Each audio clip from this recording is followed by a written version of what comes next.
This is about the 6th or 7th experimental video that I've done with my new GoPro Hero action camera as I try to figure out the best mounting system and configuration. I had a first generation GoPro and made some motorcycle videos 12-13 years ago. I eventually kind of stopped doing it, in part because of the amount of time that it takes to do post-production editing. But recently I've decided to get back into it just because I go to so many, I think, interesting and beautiful places, and I'd really like to capture them. The GoPro camera is now in its 11th generation, so as you can imagine, the technology has dramatically improved from that first generation one I had. But that's the reason that I'm doing these experiments, to try to figure out how to mount it, how to configure it, and so forth. This is the first ride that I've done using an external lapel microphone inside my helmet, so I'm able to narrate on the fly. Before this, you just get a whole bunch of wind noise in the video. I'd have to mute that and then do voiceover. But I'm gonna try and see how this works. Right now, the camera is mounted on the top of my helmet, and I want to see how that does. I think that will probably give a pretty good field of view, but I'm not sure that's going to be my norm, simply because the weight of the camera on top of my helmet is actually kind of tiring on my neck. So I could do this for short periods of time, but I suspect that for longer clips, I'm going to end up getting a suction cup mount and put it on the front of the motorcycle fairing. I've also experimented a little bit with a clip mount that goes on the end of the handlebars. I may try that again. It didn't work very well with the first generation ones, but just because of the vibration of the bike. But the stabilization technology has improved a lot. I mean, right now it's gusty enough that it really is kind of shaking my head around with this. So we'll see how this goes. The road I'm on, this isn't a particularly scenic ride. It really is just an experiment. But I'm on Route 944, also known as Wartsville Road, just a few miles from my house. And I ride this a lot when I don't have much time, and it has kind of special memories for me, because when I was first began learning to ride a motorcycle, this was my training road, since it has very light traffic and it's just a few miles from my house. For really the first year, almost every day after work, I'd come out here, ride, I don't know, 10, 15 miles or whatever down this road, turn around and come back. So this is where I really first began to learn how it works. You look at the trees, you can see how windy it is right now. It was supposed to be sunny and mild this afternoon. That was the weather forecast all day. But some rainstorms popped up late in the afternoon. And so we're just kind of at the end of that particular front. It's 5:30 right now. So I'm just going to ride for just a little bit to see how the video goes. Then I'll head back home and take Jake to the dog park.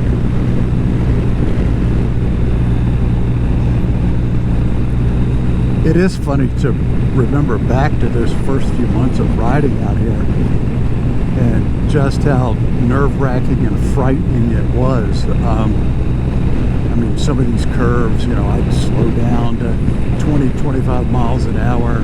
Now I'm perfectly comfortable shooting them at 56, 57. And to be quite honest with you, I'd probably be going faster than that if it wasn't for this the drag of the helmet, the camera on top of my helmet. So it's interesting to me how much I've improved over the, 195,000 miles of motorcycle miles that I've put in over the past 15 plus years. see why this isn't a super motorcycle road. It is, you know, it is kind of scenic back here. This particular road runs right along the northern edge of the Cumberland Valley that I live in. If you go over the ridge of mountains off to the right, then you're in Perry County, which by government designation is actually where Appalachia began. So we're about 1.5 miles, 2 miles from Appalachia right now. And I don't know how it showed up in the video, but you can see a tower up at the top of the ridge of mountains there. Wagner's Gap Road, or US 74, which we're going to come to in just a second, crosses the mountains there. And it is about 25 miles of really, really nice, twisty riding. That way is a lot more entertaining. You see 74 coming up here, but I'm not going to go that way right now, just simply because I don't have the time or the inclination for a long ride. It's Wednesday right now. I am planning a long ride on Saturday. The weather forecast looks kind of good. Okay. That stone house off to the right with the barn, I've always kind of admired. You know, I've ridden past it hundreds of times. It actually went on the market a few months ago, and I looked at the ad going, you know, it'd really be kind of cool to live in a, you know, 100-150-year-old historic house and have some land and, you know, and stuff like that. But as I looked at the ad, it really had not been renovated at all. I mean, to the point that it didn't even have air conditioning. So while it was listed for, I don't know, $500,000-$600,000 because it had a few acres of land, it would have required at least a couple $100,000 to upgrade it. And I just really wasn't that interested in, you know, making that kind of investment at this point in time. I could at least conceive of moving to one of the old historic houses around Carlisle later on, but I would certainly want to get one that didn't need any work.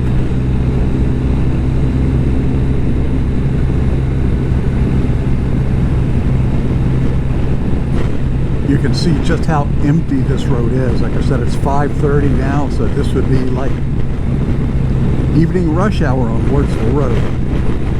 So that was one thing that made it appealing to learn to ride on, where I didn't want to have to worry about a lot of traffic.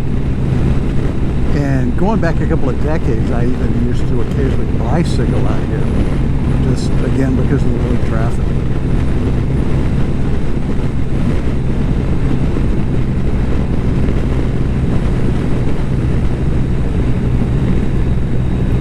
Normally I'd cut off to the left right up here. There's kind of a fun twisty road down that way. But the state of Pennsylvania uses a method of resurfacing secondary roads that they call oil and chips. What they do is they put down kind of a tar-like substance, and then they put these irregularly shaped gravel on it. And eventually the traffic kind of beats it down and it becomes a decent road surface. In fact, that's exactly what we're on right now. But depending on how much traffic a road gets, it can take weeks, months, or more before the gravel gets beaten down. And until then, there's a lot of loose gravel on there, which is no big deal for a car, but it's really treacherous for a motorcycle. And that road back there, the last time I was on it, which was a couple of weeks ago, it had just had the oil and chips treatment. So I think I'm going to wait a little while longer to see if it gets beaten down and the surface turned into something. But the state of Pennsylvania does that kind of resurfacing in their spring and early summer. So it's really something that I have to deal with a lot of times. I'll have routes built on curvy, twisty back roads, and I'll hit it, and it's just like, you know, riding off-road on loose gravel or sand. So I've had instances where I'm doing mountain crossings where I'm going 15-20 miles an hour, and I'm actually holding up cars behind me, where most of the time it's cars or trucks holding me up.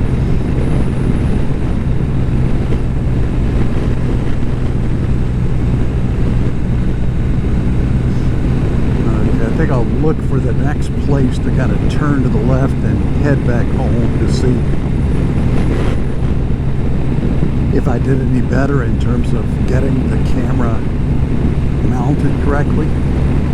I did a ride yesterday where I tried it, but I had the camera tilting down too much, so I mean all you can see is about the ground 10 feet in front of the motorcycle. So hopefully I've got it leaning back far enough now that it'll work.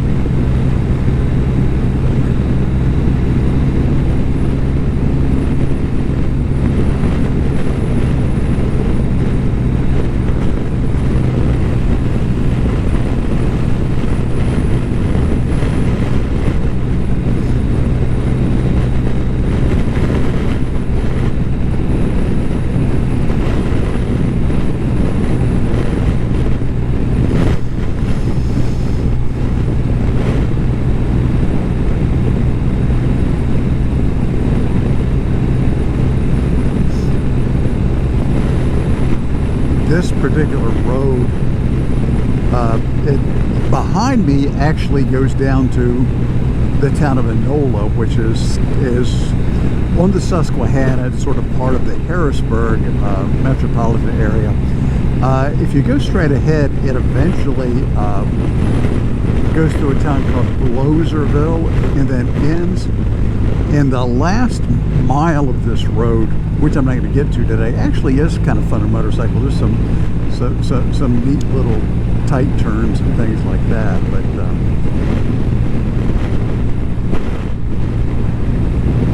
just not going to go that far.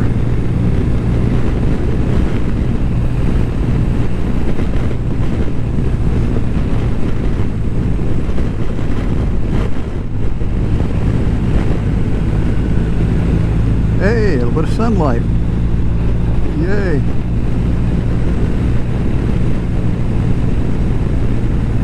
Okay, I think I'll go to the left here and kind of wind my way back. Whoa!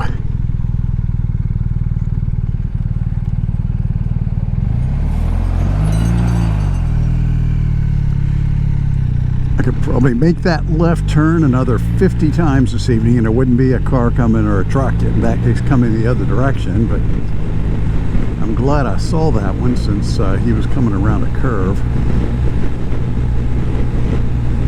Really don't want to get hit by a dump truck.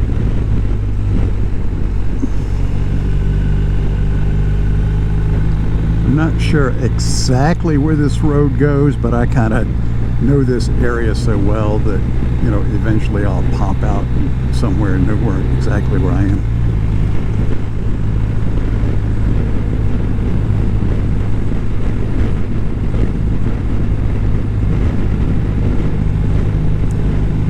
This is another road that was resurfaced with the oil and chips, but you can tell from it that it was probably done, I don't know, maybe 2 years ago or something like that.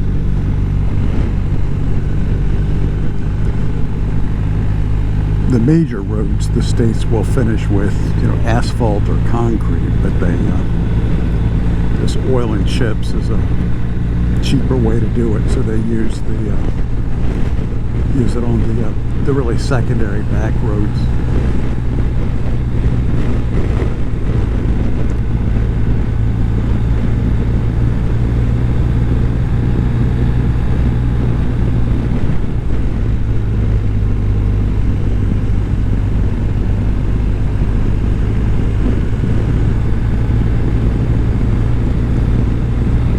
Looks like I'm in the vicinity of Possum Lake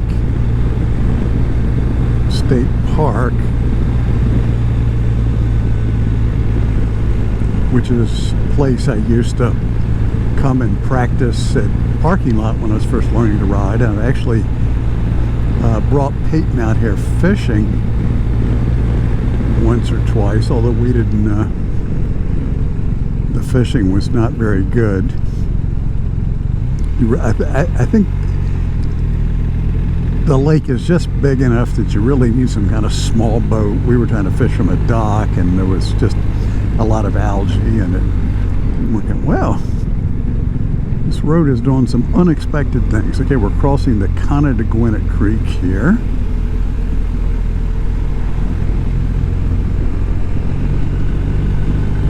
this is kind of a fun little road. Only going about 40 now because it's a smaller twisty road, and because I don't know what's coming up. You know, when I'm back on Wurtzville Road, I know where all of the places that I need to slow down because I've ridden it, you know, I don't know, hundreds, maybe 1,000 times. This road, not so much.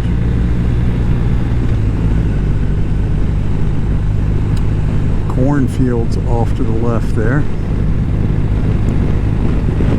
Fields like that to the right, you can tell there was corn in that in the past, but farmers will, of course, let their fields rest, remain fallow every few years, so that's what's going on with that one.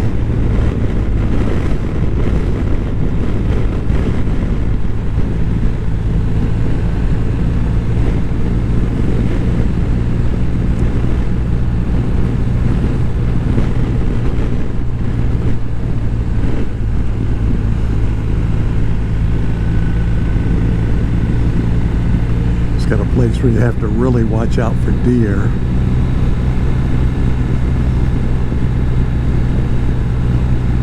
So they go into the woods and then, you know, kind of come out to eat the grass.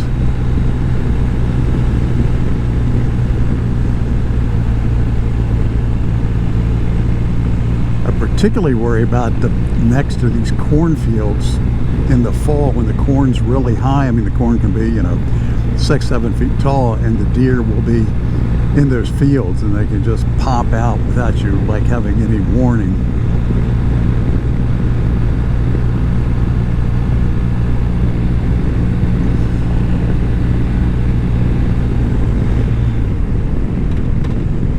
Okay, where are we? Creek Road. Then let's go back to the left and see if we can figure out how to get home.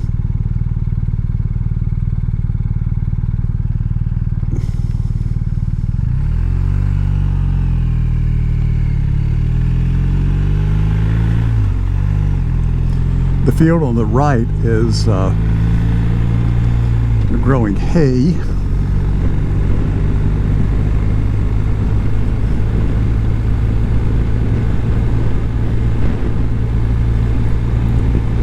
Most of the farms around here are actually growing crops that will be used for animal feed, since the really big cash agriculture in this county is our dairy farms, producing milk largely for Hershey. Okay, see, it's called Creek Road because we are running along the Connettagwinnett Creek. I am pretty familiar with this. I used to ride this road regularly.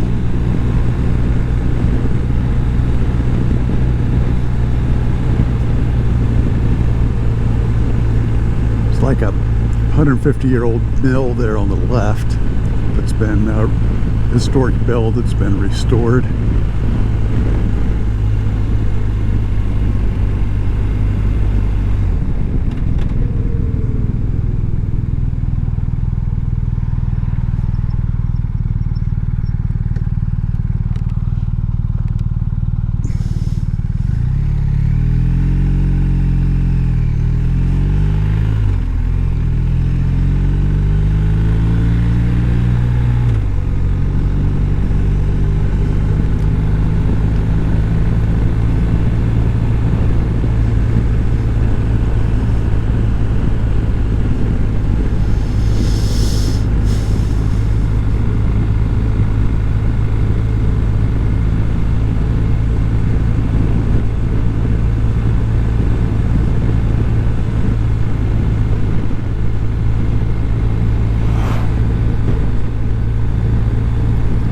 I generally don't pass outside of a designated passing zone, even if a car or truck is really holding me up. My personal exceptions for that are farm machinery and Amish buggies, because those go so slowly that, you know, I'll pass when I get a chance.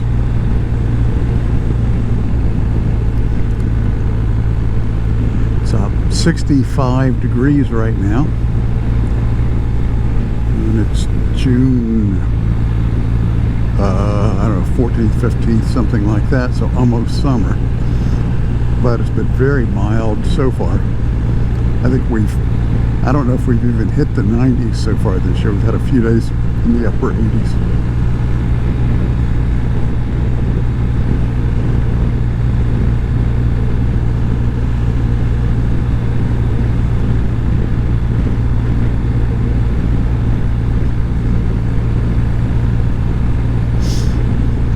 On some of my long rides on Saturday, where I leave like really early in the morning, it's been actually in the 50s when I start. So I'm having to, like, you know, start with like a merino wool mid layer and then take it off as the day warms up, and then when it gets into the upper 70s or lower 80s, then I open the vents on my jacket so that it cools me down a little bit.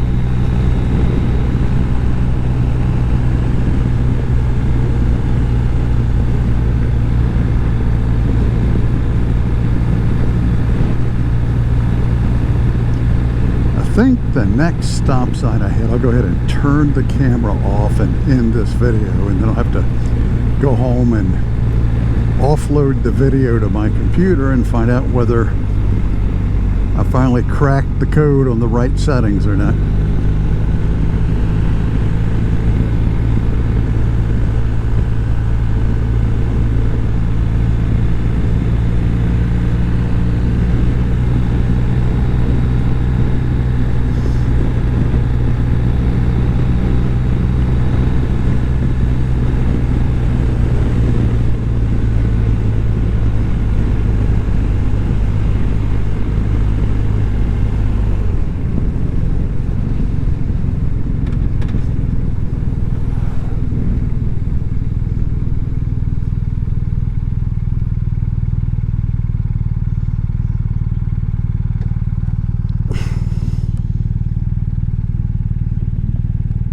Guess if I can do this without taking my glove off.